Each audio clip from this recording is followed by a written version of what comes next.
Hidupku, selama ini kupikir berjalan dengan mulus, meskipun terkadang aku merasakan ada sesuatu yang ganjil dari sikap suamiku. Namanya Bima, pria yang sejak awal ku kenal penuh pesona, pandai berbicara, dan selalu tahu cara mengambil hatiku. Ia selalu berkata bahwa keluarganya adalah prioritas, terutama ibunya di desa.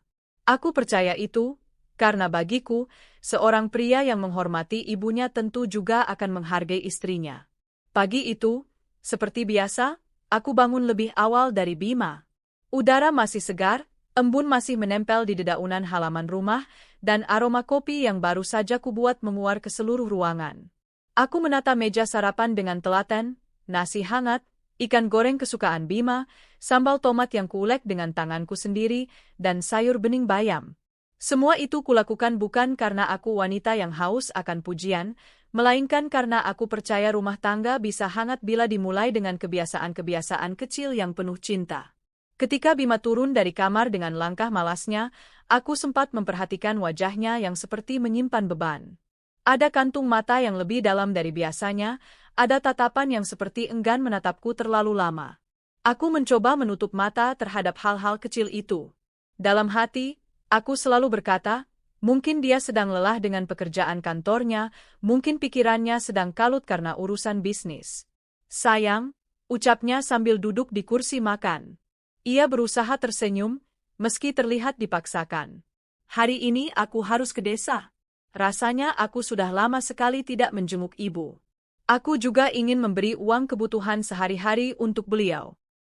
Aku menoleh cepat, sedikit kaget, namun segera menata ekspresi agar tidak terlihat mencurigakan. Oh begitu, memang sudah lama kau tak pulang. Baguslah kalau kau masih ingat pada ibu. Nanti aku siapkan uangnya, ya. Ia mengangguk, menunduk sambil menyendok nasi. Tidak ada pelukan hangat, tidak ada tatapan penuh cinta seperti dulu ketika ia mengabarkan sesuatu yang menyentuh hati.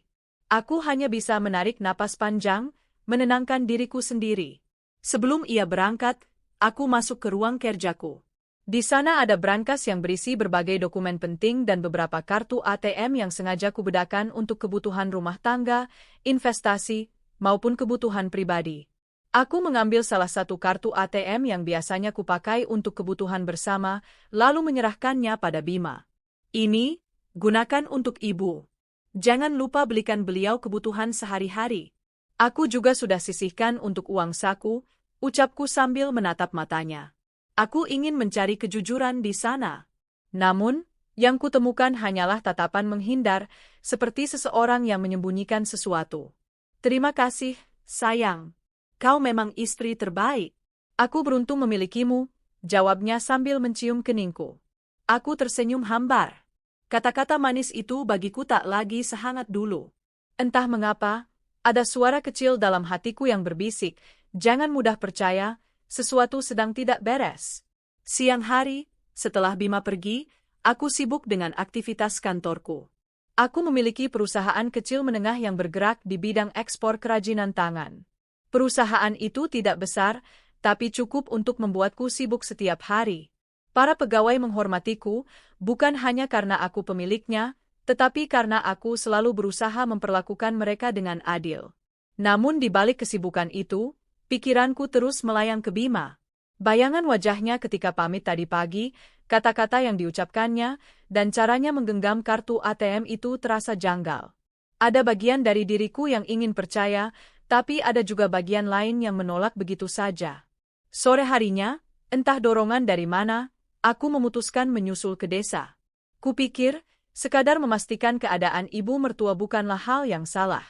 Lagi pula, aku juga kangen padanya. Beliau adalah sosok mertua yang baik, selalu menasehatiku dengan lembut, dan tak pernah ikut campur dalam rumah tangga kami. Perjalananku ke desa tidak terlalu jauh, hanya sekitar 2 jam berkendara. Jalanan yang lengang, udara segar pedesaan, dan hijaunya persawahan membuatku sedikit melupakan rasa curiga yang mengganggu pikiran. Aku membayangkan betapa senangnya ibu mertua ketika melihatku datang membawa oleh-oleh dan kabar baik. Namun semua bayangan itu runtuh seketika ketika aku sampai di rumah beliau. Ibu, panggilku pelan ketika sampai di halaman rumah sederhana itu. Ibu mertua keluar dengan wajah bingung. Evi, Kau datang? Tanyanya sambil tersenyum. Senyum yang hangat, tapi ada gurat keheranan di sana. Iya, Bu. Katanya Bima pulang hari ini, makanya aku ikut menyusul. Katanya mau memberi uang dan belanja kebutuhan ibu. Sekejap wajah ibu mertua berubah. Dari heran, menjadi terkejut, lalu perlahan muram. Apa? Bima? Pulang? Tidak ada, Nak. Sudah lama sekali dia tak pernah pulang. Bahkan sepeser pun ia tak pernah memberi untuk ibu. Darahku berdesir. Jantungku berdetak lebih cepat. Seakan bumi runtuh di bawah kakiku. Tetapi, tadi pagi dia pamit padaku, Bu. Katanya mau pulang ke desa untuk menemui ibu.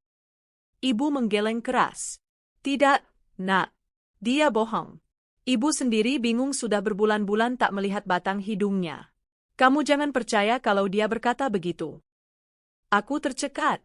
Suara ibu mertua begitu jujur, penuh kepahitan, dan tak mungkin mengada-ada. Aku ingin menyangkal, ingin berkata bahwa ini hanya salah paham. Tapi logika dan perasaan yang selama ini kubiarkan mendua kini bersatu. Bima berbohong padaku. Perjalanan pulang ke kota terasa seperti neraka? Jalanan yang tadinya indah kini berubah menjadi lorong gelap penuh tanya. Aku menggenggam setir dengan kaku, mataku berair menahan amarah yang meledak-ledak di dalam dada. Kenapa, Bima? Kenapa kau tega? Bisikku berkali-kali di sepanjang perjalanan. Sesampainya di rumah, aku langsung masuk kamar, membuka ponsel, dan mulai mencari petunjuk. Saat itulah, sebuah pesan masuk dari sekretarisku, Rani. Bu, saya ingin memberitahu sesuatu, tapi saya takut ini akan menyakiti hati ibu. Rumah saya dekat dengan rumah pelakor itu, sepupu ibu sendiri. Hari ini sedang ada pesta pernikahan. Dan mempelai prianya, suami ibu. Tanganku bergetar. Pesan itu seperti pisau tajam yang menusuk hatiku. Tubuhku lemas, napasku tersengal, mataku berkabut. Jadi selama ini, bukan ke desa, bukan menjenguk ibunya, tapi menikah dengan sepupuku sendiri. Aku jatuh terduduk di lantai, menangis sejadi-jadinya. Dunia yang kuanggap indah, rumah tangga yang kubangun dengan kasih sayang dan pengorbanan, kini hancur luluh lantak. Namun di balik air mata, perlahan tumbuh api kecil, api dendam. Akan kubuat kalian menyesal. Akan kubuat kalian merasakan sakit yang lebih dalam dari yang kalian timpakan padaku. Dan sejak malam itu, aku mulai menyusun rencana. Malam itu terasa panjang. Aku duduk di tepi ranjang dengan mata bengkak karena tangisan. Sesekali kutatap cermin di depan meja rias. Wajahku yang dulu cerah kini tampak suram, lusuh, dan penuh luka batin. Seakan setiap garis di wajah ini menyimpan kisah pengkhianatan. Aku memegang ponsel erat-erat. Pesan dari Rani, sekretarisku, masih terpampang jelas.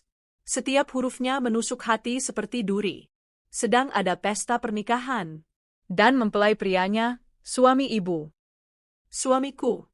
Pria yang selama ini kupercayai, yang kuberi segalanya, bahkan kartu ATM dan kendali sebagian asetku, ternyata sedang bersanding dengan perempuan lain. Lebih parahnya lagi, perempuan itu adalah sepupuku sendiri, seseorang yang sering datang ke rumah, yang sering kutolong tanpa pamrih, yang kuanggap keluarga dekat. Tangisku pecah lagi. Sakit hati itu rasanya tak tertahan. Namun di balik kesedihan, perlahan muncul sesuatu yang berbeda. Kekuatan. Tidak. Aku tidak boleh terus menangis. Aku tidak boleh terlihat lemah. Kalau aku terus larut, mereka akan menang. Aku harus bangkit. Aku harus membalik keadaan. Dengan tangan bergetar, aku menyalakan laptop. Kubuka internet banking, lalu langsung memblokir semua akses ATM yang kupegangkan pada Bima. Kartu itu memang kupinjamkan dengan penuh kepercayaan, tapi sekarang aku tahu, ia hanya memanfaatkanku. Klik demi klik, aku memindahkan dana-dana besar ke rekening pribadiku yang tidak pernah disentuhnya. Keringat dingin menetes di kening, tapi aku teruskan tanpa ragu. Setiap transaksi berhasil, rasanya seperti satu beban terangkat dari dadaku. Tak cukup sampai di situ. Aku menelpon pengacara kepercayaanku, Pak Arif, tengah malam itu juga. Pak, saya ingin membekukan semua aset yang ada atas nama suami saya. Segera. Jangan tanya alasannya, Cukup lakukan sesuai prosedur. Pak Arif terdiam sejenak, mungkin terkejut karena aku jarang berbicara dengan nada sekeras itu. Baik, Bu. Saya akan urus secepatnya. Besok pagi semua aset yang terhubung dengan nama beliau sudah dalam status beku. Aku menutup telepon dengan napas lega. Baru kali ini aku merasakan kendali penuh atas hidupku sendiri, meskipun kendali itu datang dari rasa sakit yang luar biasa. Pagi menjelang. Aku belum tidur sama sekali. Dari balik jendela, kulihat matahari terbit perlahan, membawa cahaya yang biasanya menenangkan. Tapi kali ini, cahaya itu seperti saksi bisu atas luka dan kebangkitanku. Aku masuk ke kamar mandi, mencuci wajah, dan menatap cermin sekali lagi. Mulai hari ini, aku bukan lagi Evie yang lemah. Aku akan tunjukkan pada mereka siapa yang sebenarnya berkuasa, gumamku. Di meja makan, aku duduk sendirian. Kursi kosong di seberangku terasa menyesakkan. Biasanya Bima duduk di sana, menyantap sarapan sambil sesekali melempar senyum atau candaan. Tapi kini yang ada hanyalah bayangan kebohongan. Tiba-tiba ponselku bergetar. Nomor Bima. Aku menatap layar lama sekali, sebelum akhirnya kuputuskan untuk tidak mengangkat. Biarlah ia kebingungan. Biarlah ia bertanya-tanya kenapa kartunya tak berfungsi, kenapa rencananya tak berjalan mulus. Aku ingin ia merasakan kepanikan itu. Tak lama kemudian, masuk pesan singkat. Sayang, kenapa kartu ATM kita terblokir? Aku harus bayar beberapa keperluan penting. Tolong segera cek, ya. Aku hanya tersenyum tipis membaca pesan itu. Beberapa keperluan penting? Atau pesta pernikahanmu dengan sepupuku? Hah? Pesan itu kubiarkan tanpa balasan. Siangnya, Rani kembali menghubungiku. Suaranya terdengar ragu-ragu di telepon. Bu, saya minta maaf kalau kemarin saya terlalu lancang memberi kabar itu. Tapi saya tidak tega melihat ibu dibohongi. Dan sekarang, saya melihat sendiri, pesta itu sudah usai. Banyak tamu yang berbisik-bisik karena katanya mempelai pria tidak bisa melunasi semua biaya pesta. Pelakor itu, maaf, sepupu ibu, terlihat marah-marah di depan keluarga. Aku menghela napas panjang, menahan emosi yang campur aduk antara puas dan sakit hati. Terima kasih, Rani. Kau sudah seperti adik bagiku. Jangan merasa bersalah. Justru aku bersyukur kau memberitahuku lebih awal. Sekarang biarkan mereka merasakan akibatnya. Baik, Bu. Saya hanya ingin ibu kuat. Jangan sampai hancur karena orang-orang seperti mereka.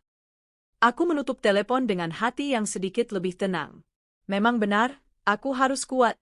Aku harus tetap berdiri, bukan untuk membalas dendam semata, tapi juga untuk mempertahankan harga diriku. Sore hari, aku duduk di ruang kerja menatap dokumen-dokumen properti yang baru saja kubeli beberapa waktu lalu. Sebuah rumah megah di pinggiran kota, rencana awalnya akan kujadikan investasi jangka panjang. Namun Bima sempat memohon agar rumah itu dijadikan hunian baru untuk kami.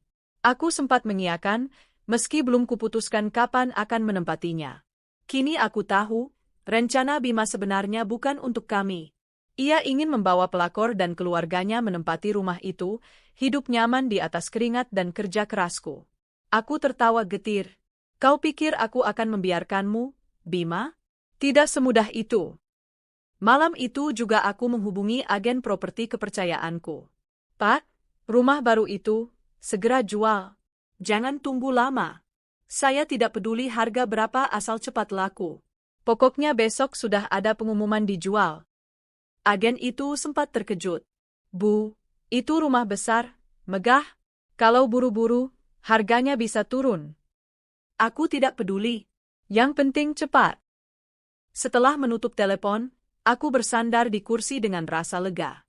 Bayangan wajah Bima ketika mendapati rumah itu bukan lagi miliknya membuatku tersenyum puas. Malam semakin larut. Ponselku kembali bergetar berkali-kali. Nomor Bima. Kali ini ia mengirim pesan lebih panjang. Sayang, tolong angkat teleponku. Aku benar-benar butuh bantuan. Ini darurat. Jangan diam saja. Kita kan suami istri, jangan sampai masalah kecil merusak hubungan kita. Masalah kecil? Hatiku panas membacanya. Pernikahan dengan sepupuku kau sebut masalah kecil, Bima? Aku tidak membalas. Kuletakkan ponsel di meja, lalu kucoba menenangkan diri dengan secangkir teh hangat. Namun dalam hati, aku berjanji, ini baru permulaan. Keesokan paginya, berita tentang pesta pernikahan Bima dan pelakor sudah tersebar di kalangan keluarga besar. Beberapa saudara menelponku, ada yang penasaran, ada yang memberi simpati, ada juga yang berusaha menyalahkanku. "Evi, kenapa kau biarkan suamimu menikah lagi?" tanya salah satu tante dengan nada menyalahkan. Aku menarik napas dalam, menahan amarah. Aku tidak pernah memberi izin, tante. Justru aku yang dikhianati. Kau pikir aku bodoh membiarkan? Aku sudah bertindak. Tunggu saja akibat yang mereka rasakan. Kuhentikan panggilan tanpa ingin mendengar ocehan lebih jauh. Aku muak dengan orang-orang yang lebih suka menghakimi tanpa tahu kenyataan. Hari-hari berikutnya aku jalani dengan kepala tegak. Di kantor, aku tetap profesional, meski beberapa pegawai sudah mendengar kabar miring itu. Aku tidak peduli. Biarlah orang bicara sesukanya. Yang penting aku tahu kebenaran. Dan kabar dari Pak Arif, pengacaraku, membuatku semakin tenang. Bu, semua aset yang atas nama suami ibu sudah resmi dibekukan. Ia tidak bisa menjual, memindahtangankan, apalagi menarik dana tanpa seizin Anda. Aku mengangguk puas. Bagus, biarkan dia tahu rasanya kehilangan semua kenyamanan yang selama ini ia nikmati. Malamnya, kembali telepon dari Bima masuk. Kali ini aku angkat, hanya untuk mendengar suaranya yang panik. "Evi, apa-apaan ini? Semua asetku dibekukan. ATM tak bisa dipakai. Aku dipermalukan di depan banyak orang. Kau tega sekali." Aku tertawa kecil. "Tega? Bukankah kau lebih tega, Bima? Menikah diam-diam dengan sepupuku, sementara kau jadikan boneka yang membiayai semua kemewahanmu? Jangan berani menyalahkanku. Itu semua pilihanmu sendiri." Bima terdiam di ujung sana, lalu berusaha melunak. "Sayang, dengarkan aku. Aku melakukan ini karena..." Aku memotong cepat. "Cukup. Jangan sebut aku sayang lagi. Mulai detik ini, aku bukan lagi wanita yang bisa kau permainkan. Kau sudah memilih jalanmu. Terimalah akibatnya." Kututup telepon tanpa memberi kesempatan ia membela diri. Malam itu aku tersenyum untuk pertama kalinya setelah sekian lama. Sakit itu masih ada, luka itu masih perih, tapi di balik semua itu ada rasa puas melihat langkah-langkahku mulai berhasil. Bima dan pelakor boleh tertawa sesaat di pelaminan. Tapi aku akan memastikan tawa itu berubah menjadi tangisan panjang. Dan ini baru langkah awal. Hari-hari setelah kebenaran itu terbongkar menjadi masa transisi bagiku. Dari seorang istri yang dulu terlalu percaya, terlalu polos, kini aku berubah menjadi sosok baru, lebih waspada, lebih berhati-hati, dan lebih berani mengambil keputusan. Luka yang kubawa masih terasa, tapi luka itu justru menjadi sumber kekuatan. Setiap kali aku mengingat bagaimana Bima berdiri di pelaminan dengan sepupuku sendiri, dengan senyum yang seakan mengejek pengorbananku, api dalam dadaku berkobar makin besar. Aku tidak mau lagi menjadi korban. Aku harus jadi pengendali. Pagi itu aku duduk di ruang kerja, memandangi peta perencanaan propertiku yang menempel di papan besar. Ada beberapa rumah, ruko, dan tanah yang kubeli sebagai investasi. Semuanya memang atas namaku, tapi Bima selalu ikut campur, seolah-olah ia punya andil besar di dalamnya. Tanganku berhenti pada gambar rumah megah yang baru kubeli di kawasan elit. Rumah 3 lantai dengan halaman luas, kolam renang pribadi, dan desain modern yang membuat siapapun terpikat pada pandangan pertama. Rumah itu seharusnya menjadi kebanggaan kami berdua, tempat kami memulai babak baru kehidupan rumah tangga. Tapi kini aku tahu, rencana Bima bukanlah untuk membangun rumah tangga denganku. Ia ingin memboyong pelakor dan keluarganya ke sana, menjadikan rumah itu sarang baru bagi pengkhianatan. Aku mengepalkan tangan. Tidak, rumah itu tidak akan pernah mereka pijat. Aku yang membelinya. Aku yang akan menentukan nasibnya. Segera aku menelpon agen properti yang kemarin kuhubungi. "Pak, bagaimana progres penjualan rumah saya?" tanyaku dengan nada tegas. "Bu, ada 2 calon pembeli yang sudah tertarik. Mereka meminta survei besok pagi. Jika cocok, rumah itu bisa segera terjual. Mungkin minggu depan sudah ada akad. Hatiku lega mendengar kabar itu. Baik, pastikan prosesnya berjalan cepat. Saya ingin rumah itu berpindah tangan secepat mungkin. Siap, Bu. Jangan khawatir, semuanya akan saya atur. Sore harinya, aku mendapat telepon dari Rani. Suaranya terdengar seperti menahan tawa. Bu, saya barusan dengar kabar. Suami Ibu, maaf, maksud saya Pak Bima, katanya sudah berjanji pada pelakor dan keluarganya untuk segera menempati rumah baru. Mereka sudah cerita ke tetangga sekitar, sombong sekali katanya akan pindah ke rumah besar di kawasan elit. Aku terdiam sejenak, lalu tersenyum sinis. Biarkan saja. Mereka memang pandai berhayal. Nanti kita lihat wajah mereka ketika tahu kenyataannya. Rani terkekeh kecil. Saya jadi penasaran, Bu, bagaimana ekspresi mereka nanti. Aku juga, Rani. Aku juga. Malam itu aku duduk sendirian di rumah, ditemani angin sepoi-sepoi. Di meja kecil, ada segelas teh panas yang aromanya menenangkan. Namun pikiranku jauh dari kata tenang. Aku sibuk membayangkan bagaimana langkah demi langkah balas dendamku akan berjalan. Aku tahu, menjual rumah itu hanya awal. Setelah itu, aku juga harus memastikan Bima tidak punya akses ke pekerjaan di kantorku. Selama ini, aku memang menempatkannya di posisi strategis, lebih karena statusnya sebagai suami, bukan karena kemampuannya. Aku yang membangun perusahaan ini dari nol, aku yang mengelola setiap detilnya. Bima hanya datang, duduk di kursi empuk, lalu pulang membawa gaji besar. Besok, semua itu akan berubah. Keesokan harinya, aku mengadakan rapat dengan Dewan Direksi. Semua hadir, termasuk beberapa orang lama yang sudah mengenalku sejak awal perusahaan berdiri. Bapak Ibu sekalian, ucapku membuka rapat. Mulai hari ini, saya ingin menegaskan satu hal, posisi Bima di perusahaan ini resmi dicabut. Ia tidak lagi menjadi bagian dari manajemen kita. Ruangan mendadak hening. Beberapa orang saling pandang, ada yang kaget, ada yang mengangguk paham. Kenapa, Bu? Tanya salah satu direktur senior. Aku menarik napas panjang. Saya tidak bisa menjelaskan detail pribadi. Tapi percayalah, keputusan ini untuk kebaikan perusahaan. Selama ini, banyak keputusan penting yang terbengkalai karena Bima tidak kompeten. Mulai sekarang, saya ingin perusahaan ini berjalan tanpa hambatan. Mereka akhirnya mengangguk setuju. Beberapa bahkan terlihat lega, seakan beban lama terangkat. Setelah rapat usai, aku kembali ke ruanganku. Di sana, aku menulis surat resmi pemecatan untuk Bima. Tanganku sedikit gemetar, bukan karena ragu, tapi karena aku sadar betapa drastis langkah ini. Tapi aku harus lakukan. Jika tidak, aku akan terus berada di bawah bayang-bayangnya. Siangnya, aku mendapat kabar dari agen properti. Bu, rumah Anda sudah resmi ada pembeli.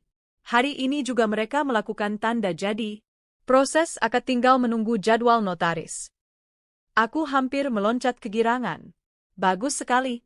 Tolong percepat akadnya. Aku ingin segera menyerahkan rumah itu pada pemilik baru. Setelah menutup telepon, aku bersandar di kursi dengan senyum puas. Bayangan Bima datang membawa pelakor dan keluarganya ke rumah itu membuatku tertawa dalam hati. Mereka akan menjerit kecewa ketika mendapati rumah impian itu sudah beralih tangan. Malam harinya, aku kembali menerima telepon dari Bima. Kali ini aku sengaja mengangkat. Evi, suaranya terdengar panik. Kenapa rumah baru itu ada pengumuman dijual? Aku dengar dari tetangga. Kau sudah gila, ya? Aku tersenyum sinis meski ia tak bisa melihat. Rumah itu milikku. Aku yang membelinya, dengan uangku. Jadi aku berhak menentukan apa yang kulakukan dengannya. Kau pikir kau siapa? Evi, jangan begini. Aku sudah janji pada keluarga baruku kalau rumah itu akan jadi tempat tinggal kami. Jangan permalukan aku begini. Aku tertawa kecil, pahit. Keluarga barumu? Kau bahkan punya nyali menyebutnya di depanku? Kau yang memalukan, Bima. Bukan aku. Sekarang rasakan sendiri akibat dari kebohonganmu. Evi, tolonglah.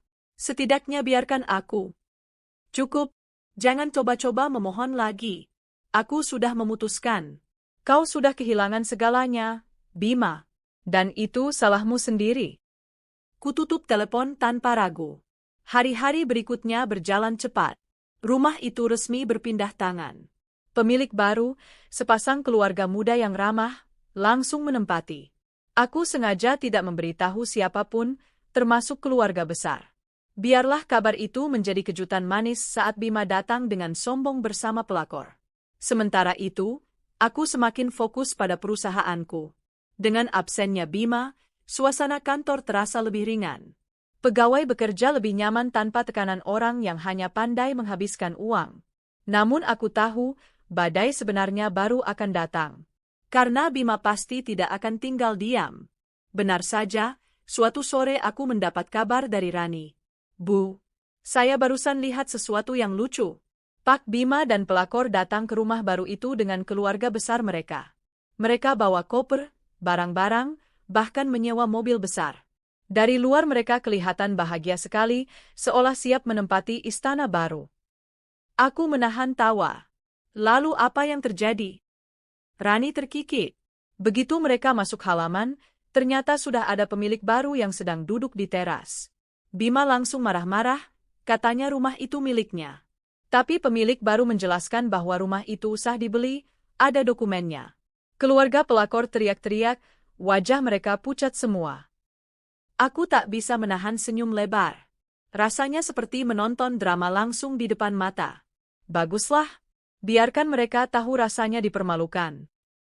Malam itu, ponselku kembali bergetar. Kali ini Bima menelpon berkali-kali, bahkan meninggalkan pesan suara. Evi, kau keterlaluan. Bagaimana kau bisa sekejam ini? Sekarang aku dipermalukan habis-habisan. Kau puas? Hah? Aku hanya mendengarkan pesan itu sambil tersenyum. Dalam hati, aku berkata, ya, aku puas, Bima. Sangat puas. Hari berganti hari. Hidupku perlahan kembali menemukan ritmenya. Aku masih sakit, masih marah, tapi setidaknya kini aku memegang kendali. Sementara itu, kabar tentang Bima dan pelakor semakin menyebar. Mereka dipermalukan di depan keluarga besar, ditolak di rumah baru, dan kini harus tinggal seadanya. Aku tahu ini baru awal penderitaan mereka. Karena aku masih punya banyak langkah yang belum kugerakkan. Suamiku akhirnya jatuh terduduk di trotoar depan rumah itu. Wajahnya tertunduk, napasnya tersengal. Semua harga diri yang selama ini ia banggakan hancur berkeping-keping. Ia melihat sekeliling, mata-mata penuh cemooh dari tetangga, wajah marah keluarga pelakor, tangisan histeris istrinya yang baru, dan pemilik rumah yang berdiri tegak dengan penuh kewibawaan. Tak ada yang membelanya. Tak ada yang memihak padanya. Semua orang melihatnya sebagai penipu, pembohong, lelaki rendah yang tak tahu malu. Di dalam hati kecilnya, ia sadar semua ini karena langkahku. Karena aku yang membekukan ATM-nya, menjual rumah itu, dan menutup aksesnya ke semua sumber daya yang selama ini ia nikmati. Ia menyesal, tapi penyesalan itu datang terlambat. Dengan tangan gemetar, ia kembali meneleponku. Kali ini suaranya nyaris menangis. Sayang, tolong jawab. Tolong jangan begini padaku. Namun aku tetap tak mengangkat. Aku hanya melihat layar ponselku yang berkedip, lalu meletakkannya kembali di meja. Senyum tipis mengembang di wajahku. Biarkan dia merasakan akibat dari semua kebohongannya. Pelakor dan keluarganya semakin murka. Mereka mulai berteriak-teriak di jalanan, menyalahkan suamiku, menyumpahi, bahkan hampir melemparkan barang-barang ke arahnya. Pemilik rumah akhirnya menutup pintu dengan kesal. Silakan kalian selesaikan masalah keluarga kalian sendiri. Jangan ganggu ketenangan kami. Suamiku benar-benar ditinggalkan. Tak ada lagi tempat untuknya bersembunyi. Malam itu, mereka terpaksa mencari tempat menginap seadanya. Dari rumah megah yang mereka impikan, kini mereka hanya bisa menumpang di penginapan murahan di pinggir jalan. Pelakor menangis sepanjang malam, mengutuki nasibnya yang salah memilih suami. Keluarganya pun terus mencaci maki. Suamiku hanya bisa menatap kosong ke langit-langit kamar penginapan yang usang.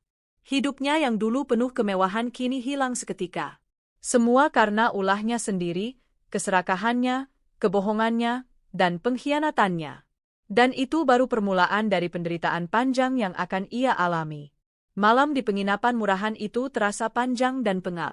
Dinding kamar tipis, catnya mengelupas, kasurnya keras dan bau apek. Pelakor menangis meraung-raung sambil membentak suamiku, sementara keluarganya duduk termenung, menyesali pilihan mereka yang terlalu gegabah percaya pada omongan manis seorang pria yang ternyata hanya menjual mimpi. Aku malu. Malu besar. Semua tetangga sudah tahu kita dikeluarkan dari rumah yang bahkan bukan milikmu, seru pelakor sambil memukul-mukul dada suamiku. Suamiku hanya bisa terdiam. Air matanya menetes diam-diam, bukan karena rasa bersalah pada pelakor, melainkan karena ia tahu, tanpa aku, ia bukan siapa-siapa. Selama ini, semua yang ia banggakan, rumah, mobil, pesta, bahkan pakaian mewah, semuanya berasal dariku. Kini, saat aku mengambil kembali kendalinya, hidupnya jatuh ke titik terendah. Keesokan harinya, dengan sisa harga diri yang masih ia punya, suamiku berangkat ke kantor. Ia berpikir, setidaknya ia masih punya jabatannya di perusahaan, kursi empuk, gaji besar, dan kekuasaan untuk memerintah bawahan. Itu mungkin bisa menjadi sandarannya untuk memulihkan situasi. Ia melangkah dengan percaya diri memasuki lobi gedung perusahaanku. Namun, saat kartu aksesnya ditempelkan ke pintu otomatis, lampu merah menyala. Akses ditolak. Ia mencoba lagi. Tetap gagal. Seorang satpam menghampiri. Maaf, Pak. Kartu akses Anda sudah diblokir. Kami mendapat instruksi langsung dari Dewan Direksi. Suamiku terperanjat. Apa maksudnya? Aku ini direktur utama di sini. Mana bisa kalian menghalangi aku masuk? Satpam itu tetap tegas. Mohon maaf, Pak. Perusahaan sudah mengambil keputusan. Anda tidak lagi menjabat. Surat pemberhentian sudah dikirim ke alamat rumah Anda. Ini tidak mungkin. Aku pemimpin di sini, teriaknya sambil mencoba memaksa masuk. Namun dua satpam lain segera menghadangnya dan dengan sopan tapi tegas mengusirnya keluar. Orang-orang di lobi yang melihat kejadian itu mulai berbisik-bisik. Ada yang kasihan, ada yang sinis. Itu kan suami Bu, namamu? Katanya hebat, ternyata didepak juga, bisik seorang karyawan. Wajah suamiku memerah menahan malu. Ia merasa seluruh dunia sedang menertawakannya. Sejak hari itu, ia resmi kehilangan pekerjaannya. Tidak ada lagi gaji puluhan juta yang masuk ke rekeningnya. Tidak ada lagi fasilitas kantor, mobil dinas, sopir pribadi, atau ruang kerja besar dengan jendela menghadap kota. Ia mencoba menghubungiku, tapi aku tetap tak menggubris. Semua pintu sudah kututup rapat-rapat. Aku tahu, membiarkannya jatuh tanpa pertolongan adalah hukuman paling tepat bagi pengkhianatannya. Pelakor yang awalnya penuh mimpi kini mulai menunjukkan wajah aslinya. Ia tidak peduli lagi dengan romantisme semu yang dulu dijanjikan suamiku. Yang ia inginkan hanya uang, kenyamanan, dan status sosial. Tanpa itu semua, cintanya sirna seketika. Hari-hari mereka di penginapan berubah menjadi neraka. Pelakor terus-menerus memarahi suamiku. Kau laki-laki gagal. Untuk apa aku menikah denganmu kalau akhirnya kita hidup begini? Suamiku mencoba menenangkan. Sabar, sayang. Aku masih bisa bangkit. Aku akan cari kerja lain. Kerja? Kerja apa? Kau pikir gampang dapat kerjaan dengan reputasimu sekarang?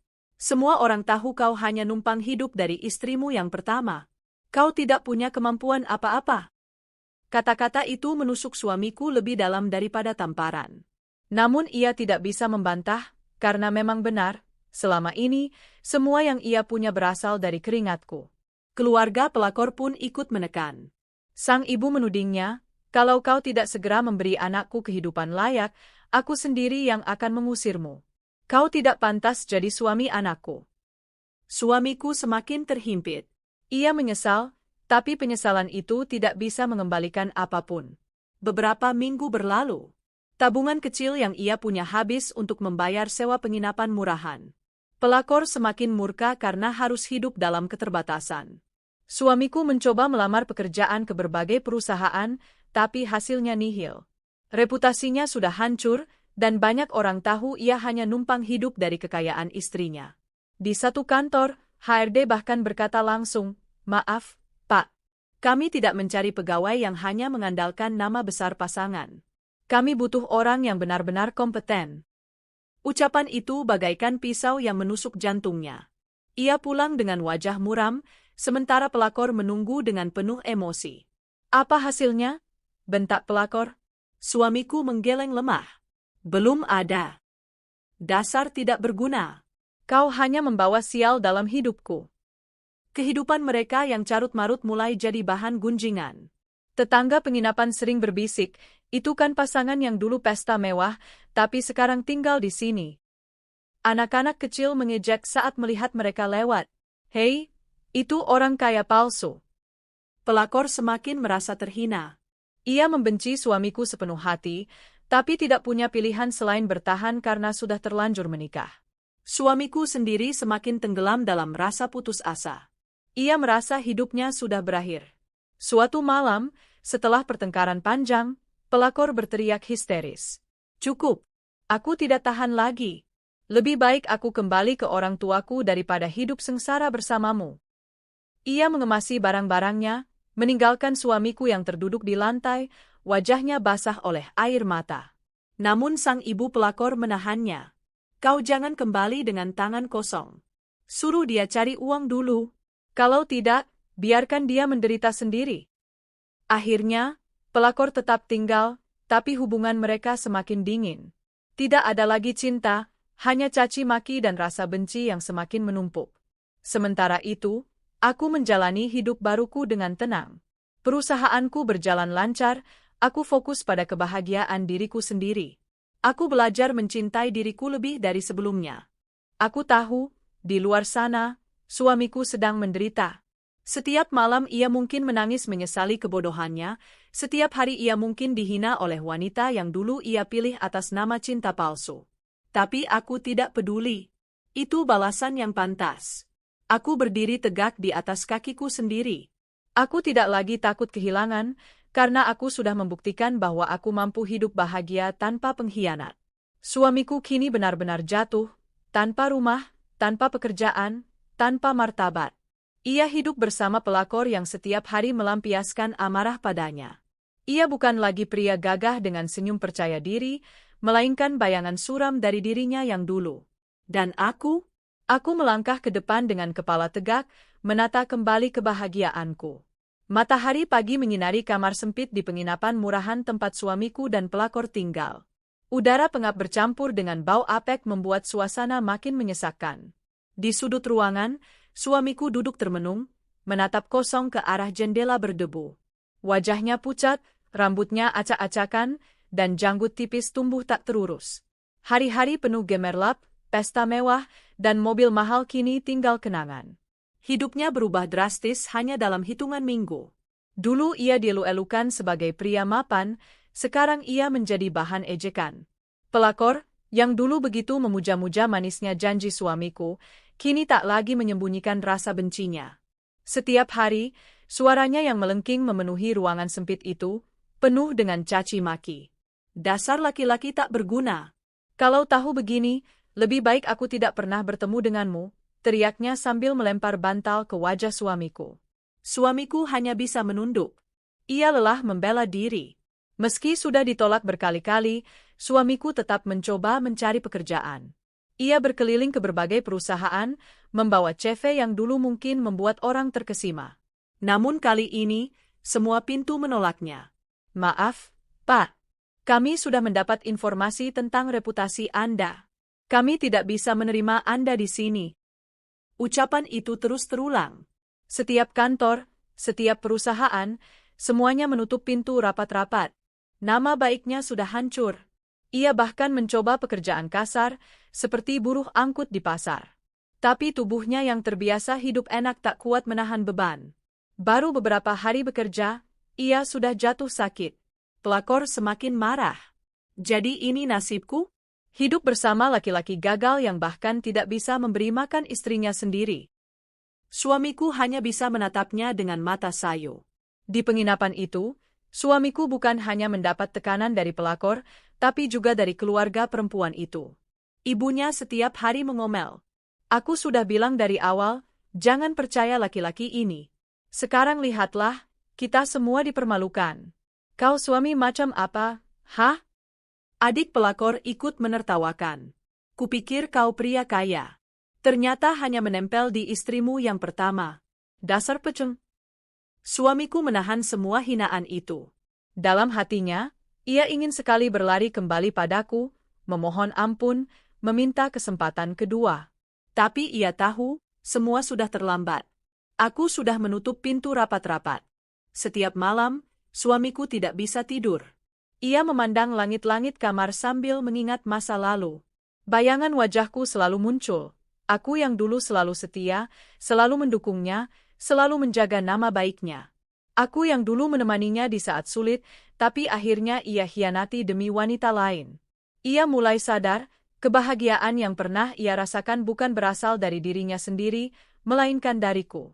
Tanpa aku, ia bukan siapa-siapa. Air matanya jatuh. Untuk pertama kalinya, ia benar-benar merasa kehilangan sesuatu yang tak bisa tergantikan. Pelakor semakin tak tahan. Ia merasa dipermalukan, dihina, dan terjebak dalam kehidupan sengsara. Suatu malam, ia meledak. Aku tidak tahan lagi. Aku menyesal menikah denganmu. Kau hanya membuat hidupku hancur. Aku lebih baik jadi janda daripada bertahan dengan laki-laki seperti ini. Suamiku mencoba menahannya. Jangan begitu, sayang. Aku bisa berubah. Beri aku waktu. Terlambat, teriak pelakor sambil melempar cincin kawin ke wajahnya. Aku lebih baik hidup sendiri daripada ikut terjerumus lebih dalam denganmu. Ia benar-benar pergi malam itu, meninggalkan suamiku sendirian di kamar muram itu. Keesokan paginya, suamiku benar-benar sendirian. Tidak ada lagi pelakor, tidak ada lagi keluarga yang membencinya, tidak ada lagi siapapun yang peduli.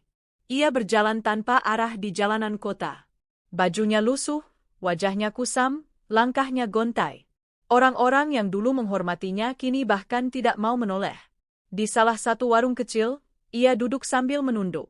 Pemilik warung mengenalinya. Bukankah itu dulu suaminya, Bu? Namamu?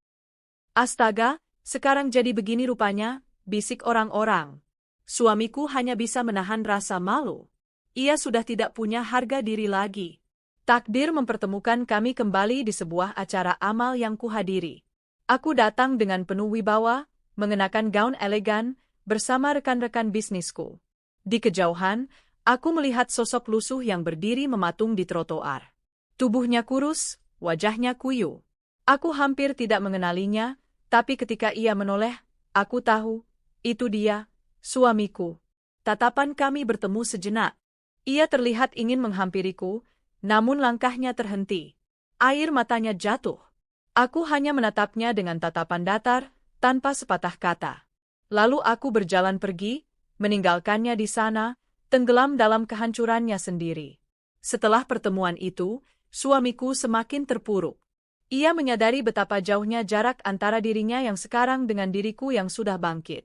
Aku bersinar semakin terang, sementara ia tenggelam dalam kegelapan. Ia mulai menyalahkan dirinya sendiri. Kenapa aku begitu bodoh? Kenapa aku tinggalkan wanita yang begitu tulus mencintaiku? Namun penyesalan itu hanya tinggal penyesalan.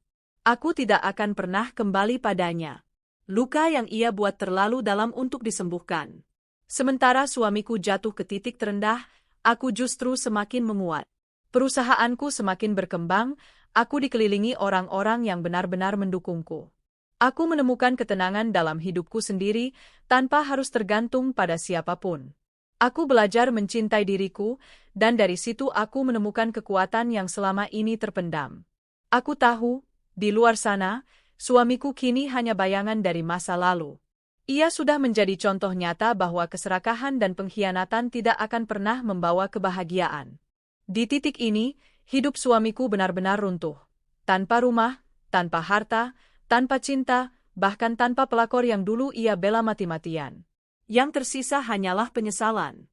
Sedangkan aku berdiri tegak, membuktikan bahwa seorang wanita yang dikhianati bisa bangkit lebih kuat dari sebelumnya. Hidupku pernah runtuh. Saat mengetahui bahwa suamiku, orang yang selama ini kupercaya sepenuh hati, ternyata tega berkhianat, rasanya dunia berhenti berputar. Aku merasa semua yang kubangun selama ini runtuh dalam sekejap. Namun waktu, air mata, dan kesadaran membentukku kembali. Aku belajar bahwa luka bisa menjadi sumber kekuatan. Rasa sakit yang menohok bisa menjadi energi untuk bangkit. Aku tidak lagi bertanya, mengapa dia tega padaku, melainkan, apa yang bisa kulakukan agar aku lebih kuat daripada sebelumnya. Sejak itu, aku berhenti menjadi korban. Aku memilih menjadi pemimpin dalam hidupku sendiri. Dulu, aku sering berusaha keras mempertahankan sesuatu yang sudah jelas-jelas hancur. Aku takut sendirian, takut kehilangan. Tapi setelah semua pengkhianatan itu terbongkar, aku sadar, ada hal-hal yang memang harus dilepaskan. Suamiku bukan lagi bagian dari hidupku. Pelakor, sepupuku sendiri, bukan lagi keluarga yang bisa kupercaya. Aku menutup pintu bagi mereka. Dan yang mengejutkan, begitu aku berani melepaskan, hidupku justru menjadi lebih ringan. Tidak ada lagi beban berupa kebohongan yang harus kutanggung. Tidak ada lagi luka yang setiap hari dikorek-korek. Aku belajar, melepaskan bukan berarti kalah.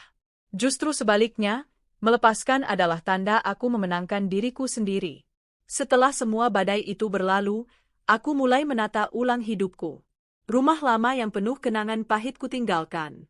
Aku memilih pindah ke tempat baru, sebuah rumah dengan taman luas yang penuh bunga warna-warni. Setiap pagi, aku berjalan di antara bunga mawar, melati, dan anggrek yang kupelihara sendiri. Keharuman itu membuatku tenang, seolah berkata, inilah hidup baru yang kau pilih sendiri. Aku juga memperluas perusahaanku. Dengan kebebasan penuh mengelola asetku sendiri, aku mengambil keputusan besar yang dulu selalu kutunda. Aku merekrut orang-orang profesional, memperkuat jaringan bisnis, dan memperluas sayap ke bidang baru. Dalam waktu singkat, perusahaanku tumbuh pesat. Dan yang lebih membahagiakan, semua itu kulakukan tanpa harus berbagi dengan orang yang hanya tahu menguras dan mengkhianati. Aku juga mulai membuka diriku pada lingkungan baru. Dulu, aku terlalu sibuk mengurus rumah tangga dan suami, hingga lupa merawat jiwaku sendiri. Kini, aku ikut komunitas wanita pebisnis, mengikuti seminar pengembangan diri, bahkan belajar meditasi untuk menenangkan hati. Di sana aku bertemu banyak wanita hebat. Ada yang pernah ditinggalkan suami, ada yang berjuang membesarkan anak sendirian, ada juga yang sukses karena memilih melangkah meski jatuh berkali-kali. Mereka memberiku perspektif baru, aku tidak sendirian. Banyak wanita lain yang pernah merasakan hal serupa, dan kami semua mampu bangkit. Kami saling menguatkan, saling mendukung. Sementara aku menata kehidupan baru, kabar tentang mantan suamiku terus sampai ke telingaku. Ia semakin terpuruk. Setelah pelakor meninggalkannya, ia hidup berpindah-pindah, menumpang dari satu tempat ke tempat lain. Tidak ada lagi yang percaya padanya. Tidak ada lagi yang mau membantunya. Orang-orang yang dulu menjilat karena kekayaanku, kini menjauhinya. Ia benar-benar sendirian, hidup dalam bayang-bayang penyesalan. Kadang, aku merasa iba. Tapi kemudian aku mengingat semua luka yang ia buat, semua kebohongan yang ia sembunyikan, semua penghinaan yang harus kutelan. Dan aku berkata pada diriku sendiri, biarkan dia merasakan buah dari perbuatannya. Sepupuku, wanita yang merebut suamiku, ternyata juga tidak lebih baik nasibnya. Setelah ditinggalkan, ia kembali ke rumah ibunya. Reputasinya hancur. Orang-orang di sekitar mereka mencibir, bahkan keluarga besarnya pun malu. Ia hidup dalam rasa bersalah dan penyesalan, tapi juga penuh kebencian karena merasa dipermalukan. Namun, tak seorang pun peduli. Apa yang ia kira sebagai kemenangan, ternyata hanyalah awal dari kehancuran. Hari demi hari, aku merasakan kebahagiaan yang berbeda dari sebelumnya. Bukan lagi kebahagiaan semu yang bergantung pada orang lain, tapi kebahagiaan yang benar-benar datang dari dalam diriku. Aku bebas tertawa tanpa takut dicemooh. Aku bebas bekerja tanpa harus menunggu persetujuan suami. Aku bebas melakukan apapun yang membuatku bahagia. Kebahagiaan ini terasa lebih murni, lebih tulus. Karena aku tahu, aku mendapatkannya setelah melewati badai besar. Suatu hari, aku diminta menjadi pembicara di sebuah seminar untuk wanita. Aku berbagi kisahku, tentang pengkhianatan, tentang rasa sakit, tentang bagaimana aku bangkit. Saat aku berbicara, banyak mata yang berkaca-kaca. Setelah acara selesai, beberapa wanita menghampiriku. Terima kasih, Bu. Kisah ibu membuat saya yakin, saya juga bisa bangkit. Kalimat itu membuat hatiku hangat. Aku sadar, perjalananku yang penuh luka ternyata bisa menjadi cahaya bagi orang lain. Luka itu tidak sia-sia. Luka itu kini menjadi inspirasi. Musim berganti. Bunga-bunga di tamanku bermekaran semakin indah. Hidupku terasa lebih damai, lebih berwarna. Aku sering duduk di teras rumah, menatap langit senja yang berwarna jingga keemasan. Di sana, aku tersenyum. Aku tersenyum pada diriku yang dulu pernah hancur, tapi memilih bangkit. Aku tersenyum pada perjalanan panjang yang membawaku sampai ke titik ini. Aku tahu, kebahagiaan sejati bukan berasal dari orang lain. Kebahagiaan sejati berasal dari keberanian untuk menghargai diri sendiri. Kini, aku berdiri tegak, bukan lagi sebagai istri yang dikhianati, tapi sebagai wanita yang menemukan dirinya kembali. Suamiku dan pelakor sudah lenyap dari hidupku, hanya menjadi bayang-bayang masa lalu. Yang tersisa hanyalah aku, dengan kebebasan, kekuatan, dan kebahagiaan yang kupilih sendiri. Aku menatap masa depan dengan penuh harapan. Karena aku tahu, aku pantas mendapatkan yang terbaik. Dan jika suatu hari nanti cinta datang lagi, aku akan menyambutnya. Bukan karena aku membutuhkannya, tapi karena aku ingin berbagi kebahagiaan yang sudah kupunya. Aku telah belajar. Pengkhianatan bukan akhir dari segalanya. Justru itu awal dari kebangkitan.